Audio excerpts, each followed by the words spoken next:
രുചിയുള്ള അനേകം പലഹാരങ്ങൾ നിനക്ക് പണം കൊടുത്ത് വാങ്ങാനാകും. എന്നാൽ രുചി പണം കൊടുത്താൽ ലഭിക്കില്ല. സൂര്യകാന്തി പൂക്കൾ പണം കൊടുത്ത് വാങ്ങാനാകും. എന്നാൽ സൂര്യനെ പണം കൊടുത്താൽ ലഭിക്കില്ല. ആഹാരം പണം കൊടുത്ത് നമുക്ക് വാങ്ങാനാകും.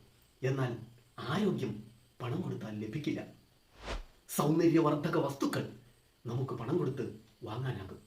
എന്നാൽ സൗന്ദര്യം പണം കൊടുത്താൽ ലഭിക്കില്ല. കിടക്ക പണം കൊടുത്ത് നമുക്ക് വാങ്ങുവാനാകും.